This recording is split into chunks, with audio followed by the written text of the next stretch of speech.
Welcome, affiliated listeners, to another episode of the Affiliated Podcast. Today, we are not in studio. We're going to be doing one of our classic, remote podcasts, but we are joined by who has recently been elusive because he's been enjoying his delightful, wonderful, brand new baby. That is Thomas McMahon. Thomas, so happy to have you back. We're going to introduce our guest here in a second. I'm going to talk about what we're talking about, but first, the most important thing, how's baby and how are you? She's doing great. Yeah, she's growing well. She's eating really well. She's been a very easy baby, which I feel it's bad to say because I don't think there's a hard baby. But no, it's been great. 4 weeks off to just cuddle with her was really warranted. It was really nice. Yeah. That is fantastic. And honestly, more people should. That's a fantastic thing. I'm so grateful for you. And it's not true. There are hard babies. I've experienced them before, and they just cry in a way that you'll never think it'll stop. And that is not the most fun, but I'm glad yours is very easy. And so today we're going to be talking about, speaking of easy things that sometimes people say is hard, but it doesn't have to be as hard. We're going to be talking about some easy things today and easy tools with our guests. And specifically, we're actually going to be talking about Gen Zers as we talk about babies and why they might be ruining and helping some things in our industry, specifically around AI. So what we really want to focus on today is affiliates out there. And we know there's thousands of different AI technologies. It feels like there's a new one every single second, and they are not all created equal. So in this landscape of AI, what AI should I be using? How should I be using it? And what's actually going to make a difference in terms of turning you in more money for your affiliate business? And that's what we're going to be talking about today. So you don't have to be left guessing. We have a guest that's going to tell you true knowledge of the AI that you could use that's going to be translating into dollars in your ClickBank account. And with that, hopefully good introduction, we are joined today by Matt, and it's Vila. Did I say it right? I said it wrong, right? No, Via. It's Via. Yes, I wanted to add extra L. See, I told you between now and I'd find a way to just. I'm convinced you're screwing up names on purpose now. Yeah. It's all part of the personality play. Like my dad. No. Yeah. Yeah. No. I'm just an aspiring substitute teacher in the way that I could get names. But Matt Via, so happy to have you with, and you're with MGID, joining us today to talk about some AI and putting more money and the bank accounts of affiliates. How are you doing this evening or this afternoon? I'm doing great. Morning. Thanks so much for having me today. We are super excited to have you. Well, before we kind of go into the exciting AI stuff and bashing some Gen Zers, which I know all of us, even the Gen Zers sometimes like to do. But before we jump into that, tell us a little bit about MGID and kind of your little, if you want to give us a bridge version of your journey to the podcast today, Matt, that'd be fantastic. Sure. Well, I'm currently the head of sales in the U.S. At MGID. I've been in the digital space for over 15 years, focused mainly on native and performance advertising. I've spent a little time in the domain industry, including domain brokerage, site development, and portfolio management. I've sold everything from sponsored links, local business directories, display, native display, push, tab over, pop unders, overs, etc. So, that's awesome. Yeah, quite a list. And some companies to familiarize you with, AdBlade, Marchex, Cedo, 50 on Red, or otherwise known as RTX Platform, and Tap Native, prior to my experience at MGID. And just to give you a little background on MGID, MGID is a global native display and content marketing platform. We have offices in the US, Latin America, the EU, and also Asia. We were founded in 2007, and we like to say that we originally pioneered the current text image ad unit, or the content marketing ad unit, which we refer to now as teasers, that eventually inspired the dawn of other tap native ad networks such as Pulse 360, Taboola, Outbrain, Yahoo, Gemini, etc. So we partner with premium publishers like Newsweek, MSN, Benzinga, Real Clear Politics, IB Times. We work with ad agencies, brands direct, affiliate marketers, lead aggregators, and various publishers who buy and sell traffic with us. Nice. That's awesome. Beautiful. I love the native space. It's one of those, it's like, I probably know the least about it. And I say that every time we talk about something native, but yeah, it's what I like about it is that our affiliate base, I think, could be using it a lot more. Some of our biggest affiliates use it, but then a lot of like the mid-tier, if you will, people that are still growing, still doing like 6-7 figs, who haven't cracked 8 figs yet. They're like, sure, yeah, I want to figure it out, but they just never really come around to it. But it's like, yeah, it's impressive to see what people can do over there. Well, and as I say, I think it's also one of the best learning grounds for advertisers because it's such a you have so much that you can touch and impact. And I think it's a really good ideal consumer, right? You're going on great publisher websites. You know, you're getting high quality traffic, learning how to massage that and get their attention when they're already looking for something that's interesting. I think there's a lot that you could learn from there. And in fact, we won't share this right now, but as a teaser, because we have Matt on, we have some really exciting news, and especially for some of those affiliates that haven't used Native or MGID in the past, we're going to have a really fantastic opportunity for you to try it out. But before that, let's actually talk about, let's go back. You said 15 years in the internet industry and online sales. Well, obviously that makes you like an old person in terms of online realms, because we have to consider You're a boomer like dog if you're using years. generation. Yeah. You're a silent Oh, generation. Yeah. So it's like the equivalent of like 60 Yeah. years in, right? So, but let's kind of go in and talk a little about some of the cranky things that are exciting, that are changing a lot in this online world. And that one of the big words that we can't seem to escape right now, it might as well be keto, is AI, right? AI is everywhere. We're seeing so many different tools and lots of things that people are saying they could do. But then I think on the flip side, you're seeing a lot of tools that don't do what they promise.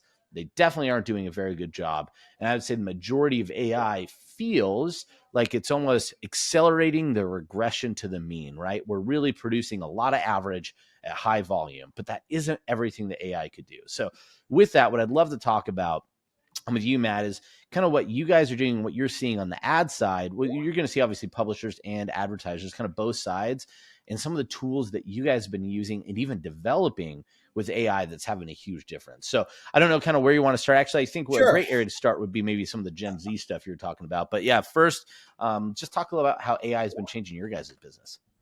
Well, there's AI obviously, but the affiliate marketing landscape in general has changed quite a bit, has been evolving quite a bit. AI automation, of course, is a major factor in that, and that includes things such as content creation, audience targeting, fraud prevention, performance optimization, etc. So, two aspects of that: you have generative AI, and obviously, and you have machine learning AI. The generative AI serves to the creative aspects of creating campaigns and creating ads and content, and then the machine learning AI is attributed to optimization, performance, backing into goals, stuff like that. We're also seeing a lot more brand and affiliate collaboration, video ads, influencer marketing, which is huge, obviously with affiliate offers and affiliate marketers, and then Gen Z, like you mentioned, so marketers that continue to expand campaigns via social media like TikTok, Instagram, and Facebook. When you talk I would Gen say Z, do you that. mean like the Go ahead. person you're targeting? Or do you mean like the demographic that's being targeted with an ad? Or do you mean more like the affiliates that are coming up as, I guess, the younger generation of affiliates that are now coming up? The affiliates that are coming up as a younger generation of Hmm. affiliates use social media primarily. So, Gotcha. Okay. initially, like back in the day, it was more so focused on search. It was focused on display. It was focused on native display and even programmatic. Programmatic, I still like to think as kind of king over everything in that landscape. But on a general shift, generational shift, we're definitely seeing more of a focus from the Gen Z advertisers using the same tactics that we use on native advertising, but they're using them in their social media models. Gotcha. That's really interesting. Yeah, that is really interesting. It makes me think. I don't know if you've seen that stat where they actually say that online Gen Zers are more likely to get scammed than Boomers are. It's almost like, but it's interesting you bring up that there's these tactics that in direct response and native that tends to lean towards an older demographic. Yet seeing Gen Zers apply that and putting it to social strategies, showing that those tactics are still very effective. Being able to see success with younger demographics, I think is really interesting. It's just the strategies stay the same. It's the medium starts to shift a little bit. I'm sure the language shifts a little bit, which I Right. imagine could be a great opportunity and really exciting, but also feels sometimes challenging, right? Because you only know what you know. So what are you seeing with that shift? Or is the product set? Are you seeing some things on your guys' end that is changing as this kind of social strategy is growing? We have seen a slight shift away from native ads, and that's not just on the main native advertising platforms. That's also with other companies, um, and other business units. But for the most part, I would say the focus is really with the Gen Z advertisers, on keeping expenses low, using technology, using AI for ad creatives and content, minimizing overhead costs, and diversity, and remaining diverse in their different programs and offers that they run. I mean, those all sound like awesome strategies to me. Like, I, like I think all very good things. One area I really want to break down and talk a little bit about, because I do think this is interesting, especially with my Gen Z kids, just their advent to want to go towards AI, right? And I think a lot of this is, this is one of the first generations that have grown up on Google. Google has existed their entire life, and it has been readily and easily accessible. Not just that, but YouTube and this access to quick information. It makes sense how, like with my kids, like they've gotten really into creating artwork, and now one of them's working on a 16-bit game using AI to write the code and build that code in there. That was where they gravitate towards. So I think it makes a lot of sense. But at the same time, going up and pulling up ChatGPT is definitely not effective if you're trying to write ads and ad copy, at least anything that I've seen. So I'm curious, what are you seeing from these Gen Zers and these new advertisers and the way that they're using some of this AI to come up with effective ads versus just generating ads? Because I think you can generate a lot of crap, but if it's not good, why Sure. spend the time? Sure. I mean, well, with their technological prowess, they're able to, you have a lot of Gen Zers that are able to code, and they're able to create their own proprietary systems, their AI tools, in order to optimize. The trap is really when considering AI to use for optimization, or creating new creatives and tools, is to be able to ensure that you're using something that's conducive to whatever type of advertising you're running. So I feel like a lot of advertisers or affiliates focus in on programs that aren't catered towards exactly the type of advertising model that they need to use. Mm-hmm. And there's a lot of noise and a lot of buzz out there, and a lot of distractions about which things to use. So I find that affiliates in the Gen Z department that have the most success are the ones that are using their own proprietary platform that they've kind of designed, built, and created in order to optimize for themselves. And then, in addition to that, obviously, if you're running on a specific platform like search versus display versus programmatic versus native, you want to use the AI tools, obviously, that company is promoting, or that company is not only endorsing but lending to you to be able to use, because those are going to be obviously more focused on exactly what your goals are. Can you expand on that a little bit more? So you're saying if there's AI tools given to like the platform they're utilizing, those would be the most effective to use versus maybe something that you have custom built. Can you just expand on why that might be? Sure. So, in native specifically, engagement is the most important kind of metric that we look at. So that would engagement would be aligned with click through rate, so CTR, so ad images, engagement with the content. So Um, but an engagement, essentially, you have the advertorial, the image on the side. If they click Correct. on that, that's what's dictating engagement. Cool. Correct. So the image itself is obviously the first line. Generating enough click through rates on that image and the headline is another piece of content, a little snippet of content, based on whatever the content is, or the product is. It could be, e-com, it could be celebrity, it could be anything, a diet product. Generating that click through to the landing page, the advertorial, and then the advertorial is almost the most important piece. Um, some advertisers will try and go direct to a video landing page, or what we call a VSL, without using a pre-sell page or another piece of content, an advertorial page, before getting to that final VSL, and then the cart, obviously, to make the purchase. It's important to understand specifically where the most success lies on a given network, as they all differ in publishers and tactics from network to network. Which content, using AI, or utilizing the resources within a specific network, are going to help you eventually reach that result. Um, so AI tools, MGID, for example, offers AI creative tools to help you create more engaging ads and also create more engaging content. That includes headlines and the advertorial page, but the whole experience itself, the whole funnel, is what a lot of affiliates have trouble creating after getting the offer itself, which may go directly to a video landing page versus having a piece of content already created. But the key is really engagement. The ad, the advertorial, the VSL, and the final purchase is secondary. Gotcha. Now, so just circling back on that question. So one of the big keys with using the internal AI tools is because you're going to have the engagement that could vary depending on publisher, network, so on and so forth. There's a lot of variability. But if they're using their AI or it's an AI tool built for them, it's really tailored based on those variables. Where if you're building your own tool, you're going to have to adjust it based on those variables, which you might not even know. So using in-baked tools says, hey, this is what we know makes us successful. Therefore, ergo, it's going to make you successful using, utilizing the tool within there. So that makes a ton of sense. And then I really appreciate that too. You shared some really awesome stuff on just kind of that how that funnel's built and the key things. You're good, Thomas. Kind of the key components of that. And actually, Thomas, do you have any other questions or anything you wanted to add or ask as you cough in? Sorry, I thought I hit mute and then I did not. Yeah. Bad cough button. No, you're totally good. But I was around curious kind of what you just said on that funnel stuff. Well, it's got me thinking like the generative versus machine learning piece of it. And it's probably not a versus aspect of it. It's probably more of a combined effort. But from where you're sitting, Matt, like where do your opinions land on people using generative versus the machine learning aspect of these different platforms? Like what should they be focusing on if they're starting to try AI out to improve what they're doing? Yeah.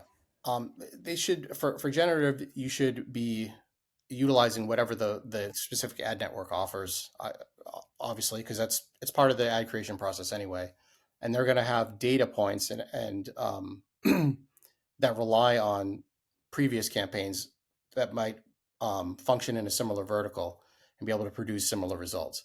As far as the machine aspect goes, I think that developing your own proprietary solution or a customized solution over across a number of different platforms over being reliant on one third party type of platform to manage all of your campaigns is more viable. Every ad network has its own machine learning, CPA optimization, real CPA, true CPA, cost per lead type of target machine learning algorithm.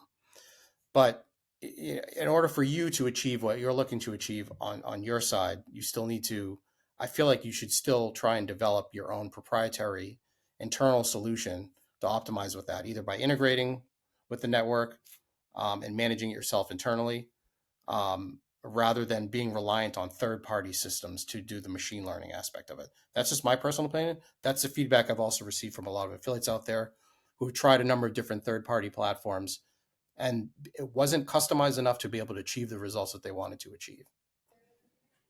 Gotcha. Do you think it's fair to say that if you're probably maybe a smaller affiliate, you may be on one network that you use theirs, but if you're starting to go more multi-channel, then you start to go something that can start to aggregate the data?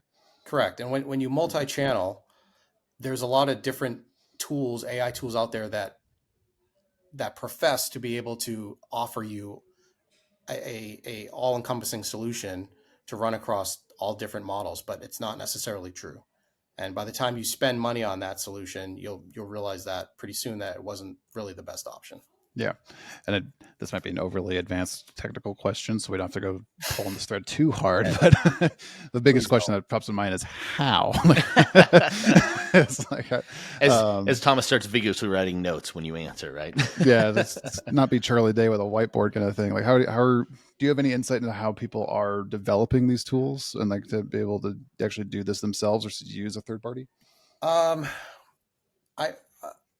mean, they're just doing on a smaller scale what larger companies do. So, I mean, they're just taking different data points that they've been able to track or pixel using their own tools. I'm not sure exactly what tools those are, and then creating a formula or an algorithm based on that to help with the ad serving process. Yeah. I'm chatting with some AI consultants, right? And their big thing has been like, you need an AI. Right. Basically, I've been more on the creative side of things. Oh, sure. Yeah. More than the tech or the dev side of things. Yeah, 100%.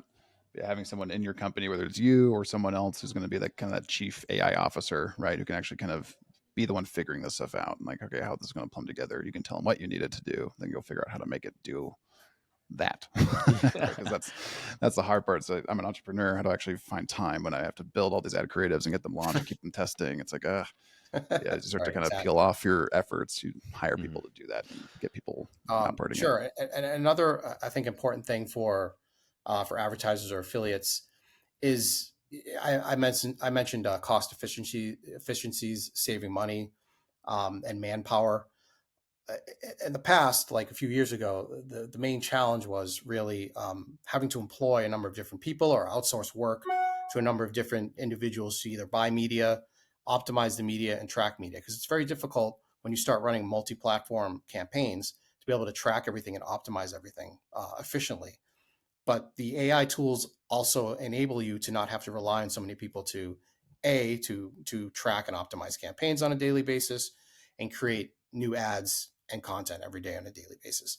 When you can go to ChatGTP, create your own content, and use the AI tools like MGID offers for ad creatives, you no longer have to rely on other individuals. You can just do a simple scrape. AI tools are Yeah. simply they're basically scraping anyway from everywhere, and giving you results based on what it sees, and then translating that into an image. Are you seeing this impact, like when you see your user base, people using MGID and buying ads? Um, are you seeing any difference? Is there more solopreneurs now, less agencies? Like, are you seeing like any shift in that perspective? I could see that there's some like middlemen that could be getting left out if people are able to generate all the stuff themselves versus use. Yeah, certainly agencies, especially small and medium-sized media buying agencies, have become less important.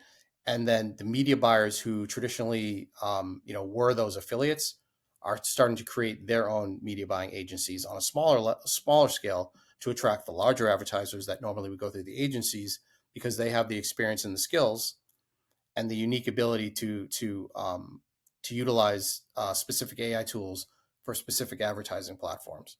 And larger companies have trouble adapting to that. So a lot of times they'll just acquire smaller companies that can offer those solutions in order to be able to maintain a certain client base.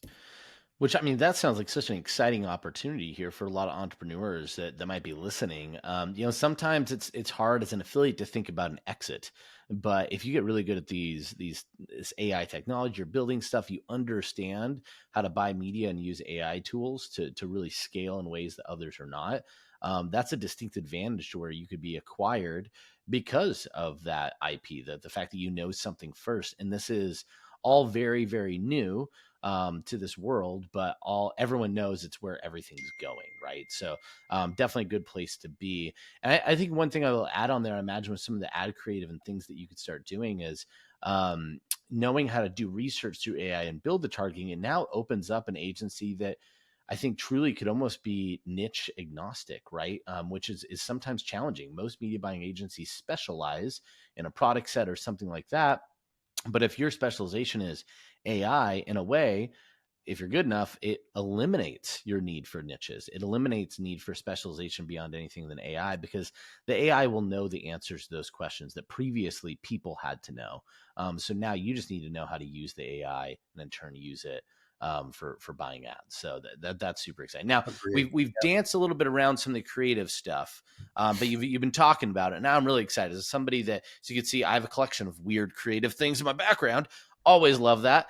So walk me through a little bit about not only how you're using AI tools to kind of beef up all your ad creatives, but then even talk a little bit about, if you go into details, you're discussing it. Let's talk a little bit about what MGID specifically is doing with their AI tools around creative. But I'm curious, just in general, how you see people using it and how you yourself use it on a daily basis for the creatives. Sure. You know, if I'm looking at some of the benefits of AI driven tools, either at MGID or just in general, we really want to focus on making clear, concise, straightforward advertorial pages, ads and messaging for both ads and content. Um, we want to create relevant ads that are going to match up to the advertorial pages and the video content.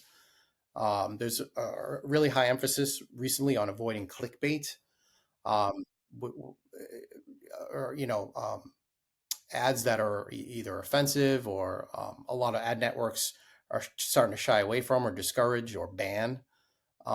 So I think that AI has been a great resource in creating engaging ad creatives that can still generate very high CTRs, but they're avoiding the temptation of using clickbait to increase the CTR. Tracking consumer behavior, I think, is in the future, and now is going to be something big, all the way through all through the different aspects of the funnel.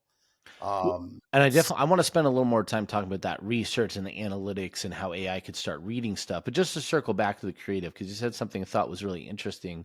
Oftentimes I think we see a lot of people replicate what they see in ads. So you might see an offensive ad or something that was pretty extreme. And for those who aren't familiar with like an oligopoly, that means in terms, you have basically large players that are moving, and then they start pushing things to the most extreme because it's just basically two or three players that are kind of moving a market, right? I think sometimes ads could feel that way. There's one ad campaign that might be a little bit successful that they kind of went outside the realms of normal, and then a flood of other people just start doing that, trying to push it maybe a little bit more. Why I think that's really interesting is we could see that the networks will shift, and oftentimes you're left holding the bag with your aggressive creative, not knowing where to pivot next. We see this a lot right now, especially on Facebook, but even YouTube and other areas where people are going, well, how do I pivot? One of the great things, though, that you talked about with AI, it allows you, when you have good AI, it's going to keep the objective to be compliant but interesting, compliant but creative, right? I want to get curiosity, but I know I have these standards. And because it has so much more knowledge and processing time, it could give you that in ways that maybe you wouldn't think of. So all of a sudden now you seem like a marketing genius because it's pulled the brains of marketing geniuses. mhm, But you don't have to necessarily find yourself chasing a fad, chasing something that's going to drive itself up, leaving you left holding with a bad ad campaign. Mhm. AI could really help kind of keep that in line without sacrificing the conversion. So I really love that on a creative standpoint. So now let's talk a little bit about reading the analytics, which I think for a lot of people, sometimes this is something that they might love. It might be something that they hate. If they love analytics, they want more of it. And if they hate analytics, they just want it to be easier to read, which I imagine AI could solve both of those problems. So talk a little bit more about, from demographic research or ad performance, how how you're utilizing AI for more of the analytics side, whether that's, like I said, demos or okay. All right. campaign performance. Sure. So on the analytics side, we need to think about tracking consumer behavior all the way through to the funnel, and Yeah, I be able love to that. set optimization rules based on that consumer behavior. That's obviously even larger component of how social media creates its different audiences that allow you to retarget those audiences and demographics. With analytics and performance, the AI tracking is going to help you make better data-driven decisions, and that's ultimately going to lead to higher customer engagement, CTR, and lower acquisition costs. So I think that if at MGID we have adapted that social media strategy in creating different audience buckets, um, so that we're able to target certain sites that cater to specific demographics or specific individuals who have certain buying behaviors, which is another great advantage of our technology. And we do use machine learning to uh, index that data so that we can retarget that data later for like audiences or like companies. Are are you seeing anyone move away from search? Like, I'm curious with like Google Gemini and like serving up answers. People are able to get their answer very quickly from either a ChatGPT prompt or Google just answer. They're not clicking through to a site, right? They're not clicking on an ad necessarily as much. I'm assuming, maybe I'm misassuming. Are you seeing any shifts like that going to people trying out more native traffic, different types of traffic? Any shifts like that? Um, yes, I mean a lot of search advertisers will tend to at least test native because of the contextual element of the targeting capabilities. When you use native advertising, you can target keywords that might appear in the URL or also in content. So it is an easily transferable, adaptable mode or medium to come from search to native advertising. I just as a side note, I think one thing that this actually popped in my head the other day, and that this kind of fits into it. I think what you're bringing up, Thomas, is that we do see, and I think we will see a shift in the behavior of the way people seek information. So I think for native advertising, one, sources of truth are never going to go away, right? Like it's just now more variable than it used to be. So it seems like having more extended articles or things like that will be of value. But I think the other area is when you're engaging with an AI, you're probably not even going to read the answer. You're going to have it be read back to you, right? And then I think that also explains that not only do we see that in AI, but notifications, certain things that we are fed into our ears and our AirPods really start to change the way I think that we market stuff. And I always say this is like I haven't adjusted this setting, but on my AirPods, I did something and it reset the settings. So now it's reading me out all the notifications. And initially I was like, oh, I got to turn this off. This is so annoying. But I was like, sometimes it's helpful when I am not paying attention to Slack to have it tell me what a message is or Skype. And I was like, it's annoying, but it helps, right? So I've kept it on, but I noticed all these notifications start clicking in. And I noticed that you could tell notifications that are aware that this is going to be read and ones that are not. And I only say that when we look at the way AI is shaping, everything is going to lean itself more to this idea of curation. And I think that that's where we start shifting the way we market, right? It's going to be what's read to me, what is served to me. And now how do we get the AI to pull our results and our stuff? Seems like where things might start leaning towards. Sorry, there wasn't a question there, just more a mere thought as it's been bubbling around in my head and my ears. No, But I think I that's agree really with you. interesting to talk Yep. about that. Yep. 100%. So as we kind of go into that, though, I think this kind of comes into this play that when we know these things are curated, and here's where my question comes in, I guess, is personalization seems to be the area where I think we're going to continue to see more growth and definitely a lot more conversion success. You mentioned before with creatives, a lot of people, I think what we saw with a lot of people in the way they're handling creatives is I have creatives that work. I have an advertorial. You mentioned advertorials are really, really important. It's working for me. So we have seen in the past, a lot of affiliates, what they would do is they'd have an advertorial that work, and then they would cycle through different offers until they found one that converted the best. But boy, is that a very inefficient way, especially when spend is more expensive, conversions are harder to get, and we have the ability to have this AI customization. So I imagine that's one area you could really start bridging the gap. I don't know if you could talk a little bit about that, about this idea of customization from consumer, maybe to advertiser, to, at a very broad sense, at least from offer to advertorial. So walk me through maybe how AI has been helpful in creating more personalized customization for the consumers with Sure. affiliates. I mean, when you're mentioning testing or rotating different pages, advertorial pages, see which one might convert the best with which combination of ads and what have you. Um, you know, I think it's important to note that the rule setting aspect of AI technology enables people to test things without expending as much budget and realize the results faster.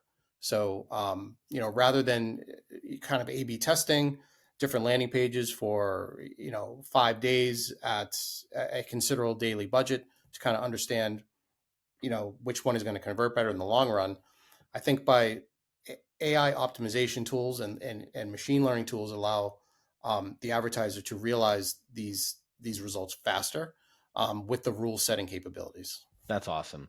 That's a big one too. I think a lot of people sometimes shy away from native because that learning comes at a cost. And where I could go into Facebook, I'd say YouTube does too, but like Facebook, there's certain networks or places where you could be a lot more precise. So you feel like the learning doesn't have to be as severe.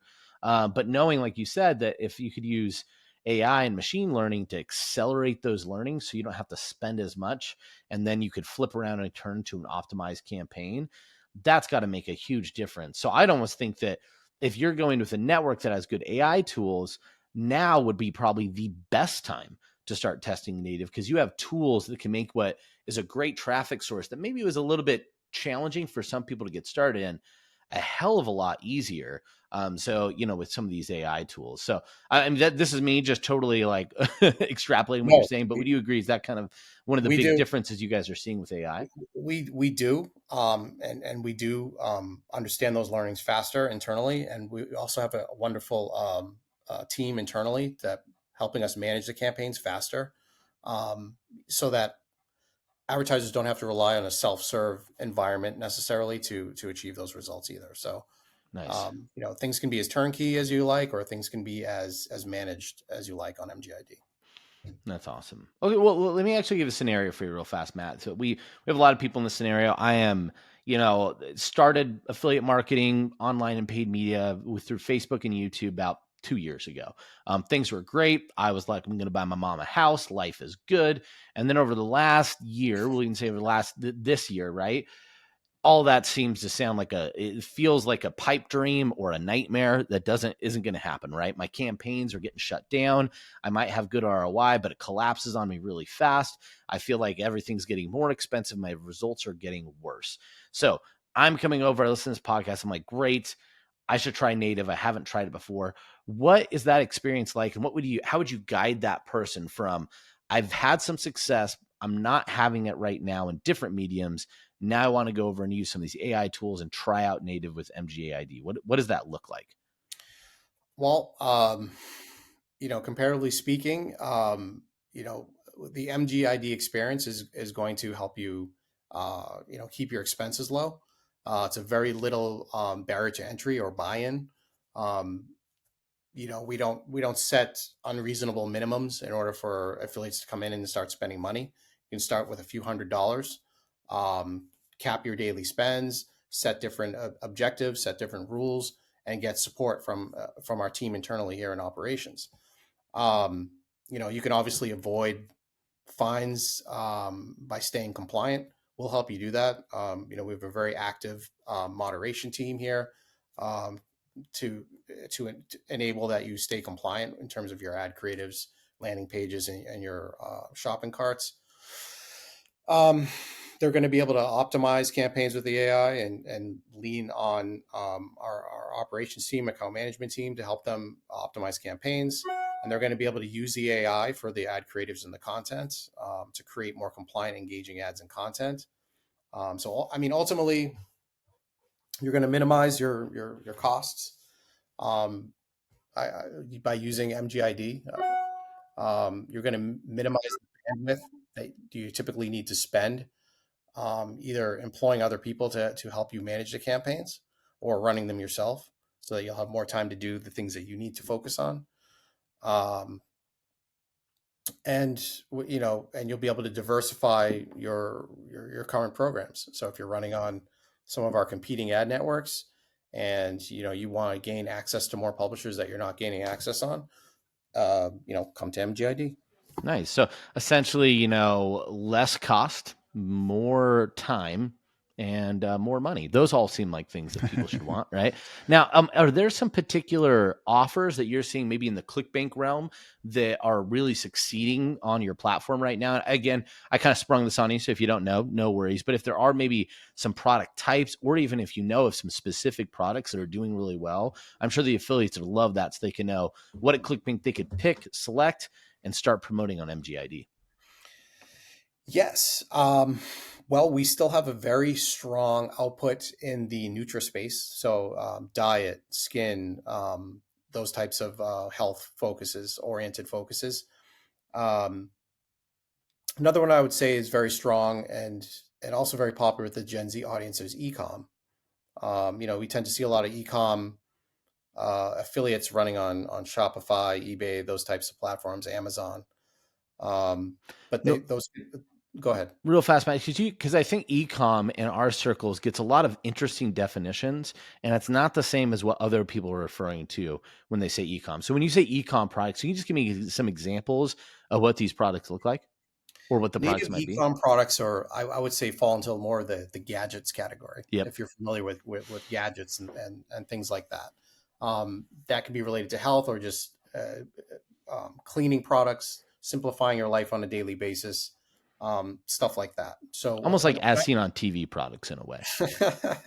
as seen on TV does okay, but some of those generally fall in a very low price point Mm-hmm. and may not optimize as efficiently on or yield as efficiently on native as they might on an Yeah. e-com platform. Oh, I But apologize. I'm saying like as an example, it's kind of for people to visualize. It's products like that, but you're right. The price points are higher. It's more oftentimes what like a mid-ticket, a middle solution is a really great place to be in the gadget space for native Perfect. ads. Yeah. Exactly. Then you fall into the health spectrum. You're looking at hearing aids, breathing devices, heart monitors, smartwatches, stuff like that. Those tend to perform extremely well in native.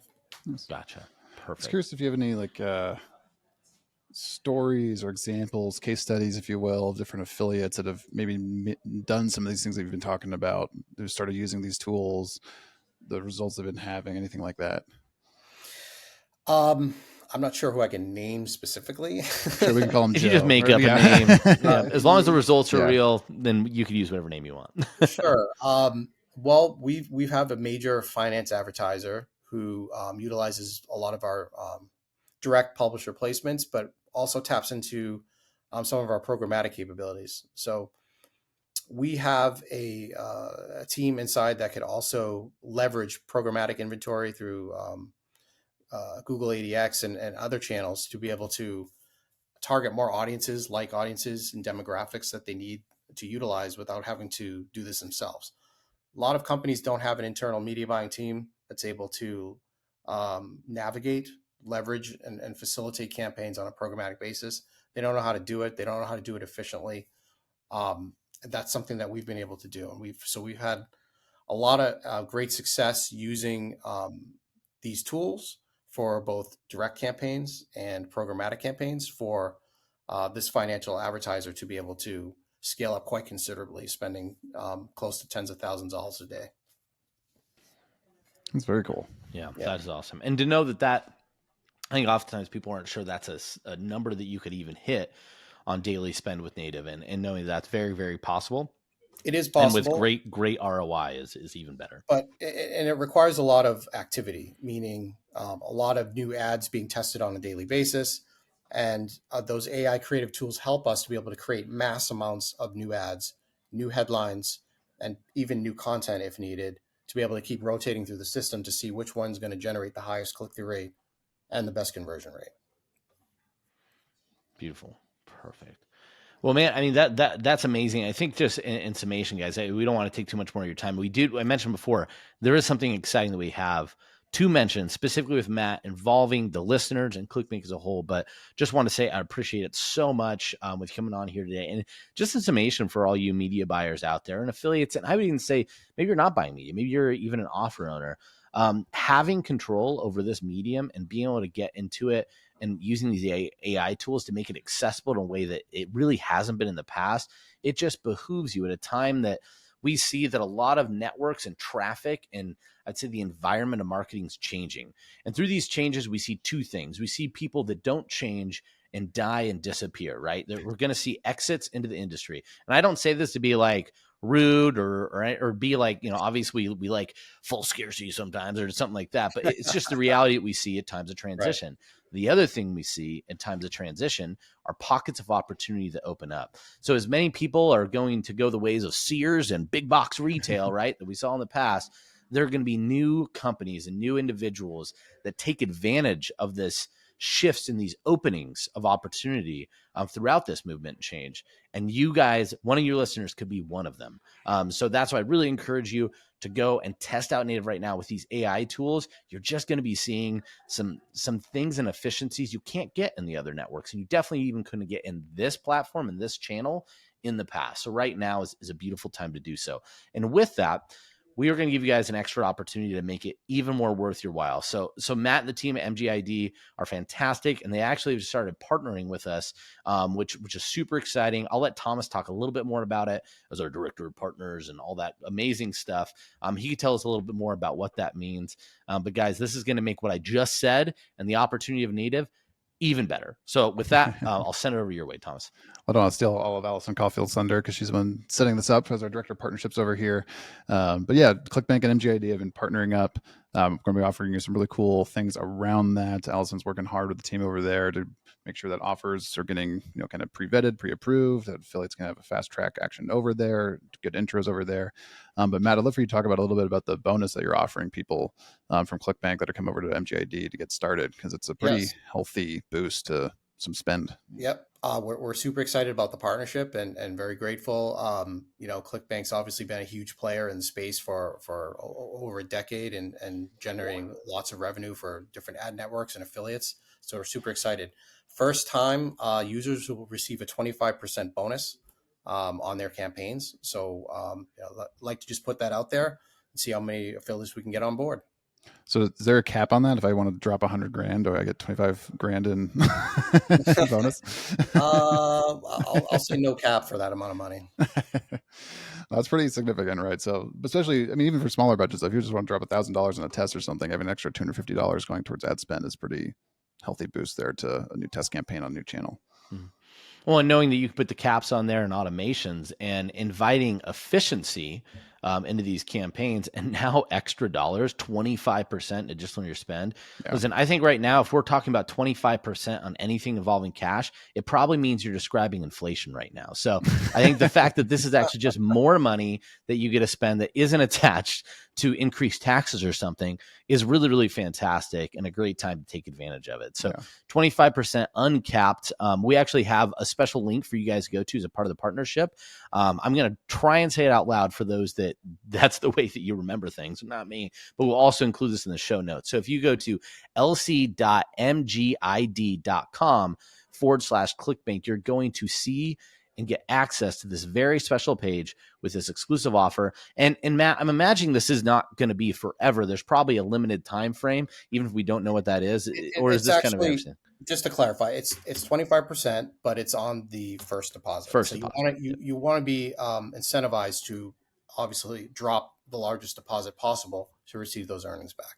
Yeah, for sure. So on that first deposit, and is that something that is there a time that this is going to go away? Is it right now kind of TBD, meaning it could go away at any time if you're in marketing terms? But it could go away at any time with this economy. Who knows? Yes, exactly, guys. It could, which means action has to happen now. So again, that link is lc.mgid.com/clickbank. Head there. Take advantage of this amazing discount, take advantage of this great traffic source, and go out there and start making some amazing money. So with that, Matt, we just want to thank you so much for your time. We really appreciate it, and we're so excited to start this partnership. Thomas, anything else for the people before you tell them your catchphrase, which I've been very poorly trying to mimic and add on at the end of stuff, but always giving you credit for it. But anything else to add for the audience? Just that I'm very excited that MGID is partnering up with us. They've been a pleasure to work with, very easy to work with. And I know that will translate to the clients, the mutual clients that will be growing over there too. So Matt, again, thank you for your time. Happy scaling. Haven't said that out loud for a while. So thanks, guys. Awesome. Thanks, everyone. Have a good one. All right, you too.